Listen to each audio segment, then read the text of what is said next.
Hello everyone, आप सभी का बहुत बहुत स्वागत है हमारे यूट्यूब चैनल अपना सफ़र 786 में। आज हम एक और टैरो कार्ड रीडिंग कर रहे हैं और इसका जो टॉपिक रहने वाला है वो ये है कि अगर आप किसी के साथ रिलेशनशिप में हैं, यानी कि आप मैरिड हैं और किसी के साथ अदर रिलेशनशिप में हैं और जानना चाहते हैं कि उनकी करंट फीलिंग्स क्या हैं इस वक्त, और आप उनके लिए जो डीप फीलिंग्स और इमोशंस रखते हैं, क्या उस इंसान के दिल में भी आपके लिए वही डीप फीलिंग्स और इमोशंस हैं? क्या वो इंसान आपके लिए कोई एक्शन लेंगे? अगर इस वक्त आप दोनों नो कांटेक्ट में हैं तो क्या फिर से आप रियूनाइट होंगे? आज हम यही देखने की कोशिश करेंगे। यहाँ हमारे पास कुछ कार्ड्स आ गए हैं, इन्हें हम ले लेते हैं क्योंकि अपने आप से ही आ गए हैं। ओके व्यूअर्स, कुछ और कार्ड्स भी निकालेंगे। ओके सो अगर आपको टॉपिक अभी भी क्लियर नहीं है तो मैं आपको बता दूं कि ये नो कांटेक्ट सिचुएशन में जो लोग हैं और एक्स्ट्रा मैरिटल अफेयर हैं उनके, ये रीडिंग हम उनके लिए देखने वाले हैं। जो भी उनकी लाइफ में पर्सन आए हैं और आकर चले गए हैं, ये रीडिंग उनके लिए रहने वाली है। उनकी करंट फीलिंग्स देखने की कोशिश करेंगे। ओके व्यूअर्स, सो ये रीडिंग जनरल है, कलेक्टिव लेवल पर है, टाइमलेस रीडिंग है और सभी ज़ोडिएक साइंस के लिए है और जेंडर स्पेसिफिक नहीं है। आप मेल हैं, फीमेल हैं या मैरिड हैं, अनमैरिड हैं, ये रीडिंग सभी के लिए रहने वाली है। और किसी भी एक ऐसे पर्सन को माइंड में रख के आप इस रीडिंग को देख सकते हैं जिसके बारे में भी आप जानना चाहते हैं, जिसकी करंट फीलिंग्स आप जानना चाहते हैं। कि व्यूअर्स, हमने यहाँ कुछ कार्ड्स निकाल लिए हैं और जो बॉटम में हमारे पास कार्ड आया है वो आया है द लवर्स का। इसे हम ले लेते हैं। ये बॉटम ऑफ द डेक आया है हमारे पास। सो आप अपने पर्सन को विजुअलाइज करते हुए इस रीडिंग को देखें और पॉजिटिव माइंड के साथ देखें, क्योंकि पॉजिटिविटी हमारे जीवन में पॉजिटिविटी लाती है। यहाँ पर आज जो भी सारे कार्ड्स आए हैं, सारे ही कार्ड्स पॉजिटिव हैं और यहाँ पर जो साइन है वो हैं कुंभ, मिथुन, तुला, एक्वेरियस, जेमिनी, लीब्रा, मीन, कर्क, वृश्चिक, पाइसिस, कैंसर, स्कॉर्पियो, मकर, वृषभ, कन्या, कैप्रिकॉर्न, टॉरस, वर्गो, मेष, सिंह, धनु, एरीज, लियो, सेजिटेरियस। ऑलमोस्ट सारे ही साइंस अवेलेबल हैं और यहाँ पर जो नंबर इंपॉर्टेंट हैं वो हैं 6 नंबर, 1 नंबर, 5 नंबर, 10 नंबर। ये आपके पार्टनर की या फिर आपकी बर्थ डेट्स हो सकती हैं, बर्थ मंथ हो सकते हैं, या फिर कहीं ना कहीं आपके लिए ये नंबर लकी हो सकते हैं, या फिर आप अपने पार्टनर से इन डेट्स में मिले हो सकते हैं। ओके सो रीडिंग स्टार्ट करते हैं 6 ऑफ वैंड्स के कार्ड से। जैसे कि ये कार्ड भी हमारे पास आ गया है, ये विक्ट्री का कार्ड है, सक्सेस का कार्ड है।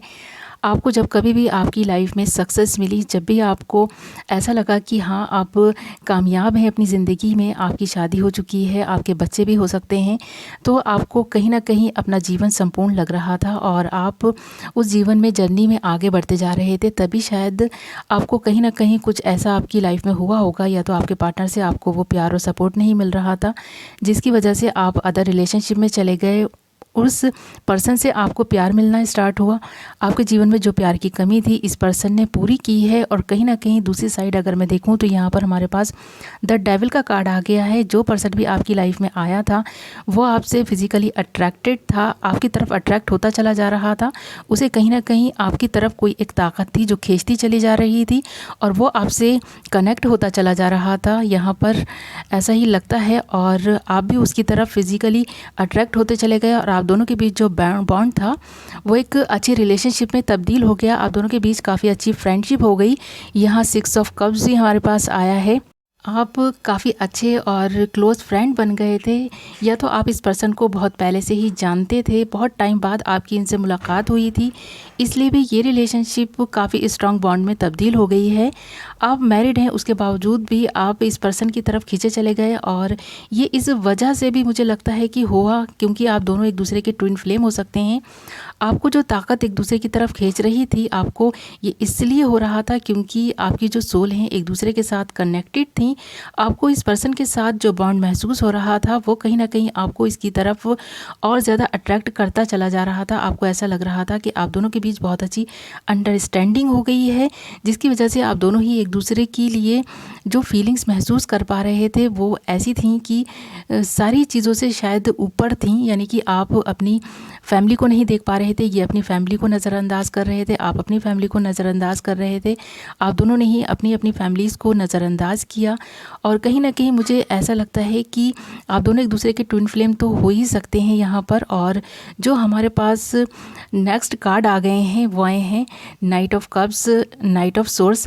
ये दोनों ही कार्ड्स इंडिकेट कर रहे हैं कि ये पर्सन जितनी तेज़ी के साथ आपकी लाइफ में आए थे, आपको प्यार दिया, सपोर्ट दिया और उतनी ही तेज़ी के साथ ये आपकी लाइफ से चले भी गए हैं। कहीं न कहीं इनको ऐसा लगने लगा कि ये गलत कर रहे हैं, क्योंकि आप में से दोनों में से कोई एक पार्टनर मैरिड है, तो उसको ऐसा लगने लगा कि वो शायद आपकी लाइफ को ख़राब कर रहे हैं। आपकी शादीशुदा ज़िंदगी में कुछ ना कुछ कड़वाहट आती जा रही है, जो इस पर्सन को बिल्कुल भी अच्छी नहीं लगी और कहीं न कहीं ये पर्सन आपकी लाइफ से चले गए। और जब ये पर्सन आपकी लाइफ में आए थे, तो इन्होंने ये सोचा नहीं था कि ये रिलेशनशिप इतनी आगे तक चली जाएगी, आप इनके लिए इतने इमोशनल हो जाएंगे या ये आपके लिए इतने इमोशनल हो जाएंगे। इन्होंने कभी भी ये चीज़ सोची नहीं थी। ये तो जब आपके साथ रिलेशनशिप में आए थे, इनका जो मकसद था वो कुछ और ही था। इनका मकसद था फ्रेंडशिप करना, थोड़ा सा टाइम पास करना और इनकी जो भी ज़रूरत थी आपसे, उस ज़रूरत को पूरा करना। यहाँ पर 5 ऑफ पेंटिकल्स आ गया है। इस पर्सन की जो फाइनेंशियल कंडीशन है वो सही नहीं होगी उस वक्त, या फिर शायद आपकी सही नहीं होगी। आपने इनसे ये एक्सपेक्ट किया कि ये आपके लिए कुछ कर सकते हैं, आपकी कुछ हेल्प कर सकते हैं, या तो आपने इनसे हेल्प ली है फाइनेंशियली या फिर इन्होंने आपसे कुछ फाइनेंशियली हेल्प ली है। यहाँ पर कुछ ना कुछ प्रॉब्लम्स तो एक दूसरे की आपने सॉल्व की हैं, जिसकी वजह से आप दोनों एक दूसरे से और ज़्यादा अटैच्ड होते चले गए हैं। इस चीज़ ने भी आपको बांधे रखा था काफ़ी टाइम तक, बट कहीं ना कहीं इन पर्सन को ये चीज़ रियलाइज़ हुई धीरे धीरे कि ये अपने फ़ायदे के लिए शायद आपका बहुत बड़ा लॉस कर रहे हैं, नुकसान करते जा रहे हैं। इसलिए ये इस रिलेशनशिप से मूव ऑन कर गए हैं और इस मूव ऑन करने के बाद इन्होंने अपनी लाइफ स्टार्ट की है, नए सिरे से स्टार्ट की। इन्होंने किसी के साथ न्यू बिगिनिंग की है और मुझे ऐसा भी लगता है काफ़ी सारे लोगों के लिए ये पार्टनर भी मैरिड भी हो सकते हैं और कहीं ना कहीं इन्होंने शादी कर ली है। इनकी फैमिली भी इस रिलेशनशिप के शायद अगेंस्ट हो सकती है। उन्होंने ही इनकी अपनी पसंद से शादी कराई है। ये अपनी लाइफ में हैप्पी हैं। इनके बच्चे हो सकते हैं, इनकी लाइफ में इनके जो पेरेंट्स हैं उनका दबाव भी इनको पर हो सकता है, क्योंकि हमारे पास जो नेक्स्ट कार्ड आ गए हैं वो आए हैं S of cups and 10 of pentacles, जो इस बात को इंडिकेट करते हैं कि इस पर्सन ने एक नई शुरुआत की है किसी और के साथ में और ये पर्सन शादी कर चुके हैं, शादी करने जा रहे हैं या फिर किसी को कमिटमेंट देने जा रहे हैं या फिर कमिटमेंट दे चुके हैं किसी के साथ, तो ये अदर रिलेशनशिप में इन्वॉल्व हो गए हैं।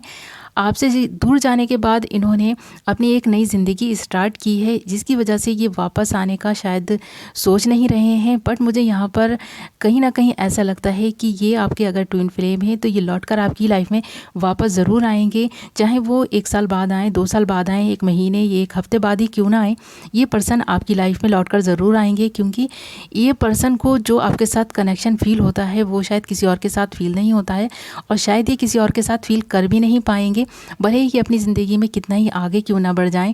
बट आपके लिए जो प्यार है इनके दिल में वो ख़त्म नहीं कर सकता, कोई भी ख़त्म नहीं कर सकता, क्योंकि आपके ये ट्विन फ्लेम हैं। आप एक दूसरे के साथ एक अच्छे फ्रेंड बनकर रह सकते हैं इन फ्यूचर भी। ये पर्सन भी शायद यही चाहते हैं कि आप दोनों एक दूसरे के साथ फ्रेंड बनकर रहें, बट अभी ये अपनी लाइफ में व्यस्त हो गए हैं। बट कुछ ना कुछ टाइम के बाद, कुछ सालों बाद ये पर्सन आपकी लाइफ में आएगा, फिर से आपसे फ्रेंडशिप करेगा, फिर से आपके साथ उसी तरह से रिलेशनशिप में रहना स्टार्ट करेंगे। मुझे यहाँ ऐसा लगता है, बट कहीं ना कहीं ये आपके लिए सही नहीं होगा, क्योंकि आप अगर मैरिड हैं तो आप अपनी मैरिड लाइफ को क्यों ख़राब कर रहे हैं।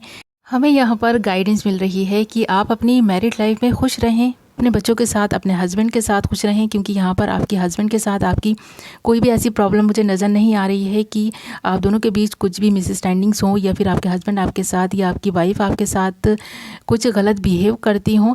आप दोनों के बीच भी मुझे लगता है कि काफ़ी सारा प्यार है, आप दोनों एक दूसरे के सोलमेट हैं और जब आप दोनों की शादी हुई है तो इसी बिना पर हुई है कि आप दोनों एक दूसरे के साथ कमिटेड रहेंगे, एक दूसरे के साथ वफ़ादार रहेंगे, एक दूसरे के साथ साथ निभाने के जब वादे किए हैं तो आपको इस साथ को निभाने का सोचना चाहिए। इस अपनी रिलेशनशिप में अपने पार्टनर के साथ हैप्पी रहने की कोशिश करनी चाहिए।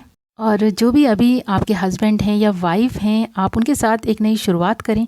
जो भी आपके जीवन में कमी है उसे पूरा करने की कोशिश करें। अगर कोई मिसअंडरस्टैंडिंग्स हैं तो उन्हें क्लियर कर लें और मुझे लगता है कि आप काफ़ी हैप्पी रह सकते हैं, क्योंकि जिस पर्सन के लिए भी आप इस रीडिंग को देख रहे हैं वो अपने जीवन में आगे बढ़ चुके हैं, अपने जीवन की एक नई शुरुआत कर चुके हैं, वो पास्ट को भूलने की कोशिश कर रहे हैं। उसी तरह आपको भी अपने पास्ट को भुलाकर अपने जीवन में खुश रहने की कोशिश करनी चाहिए।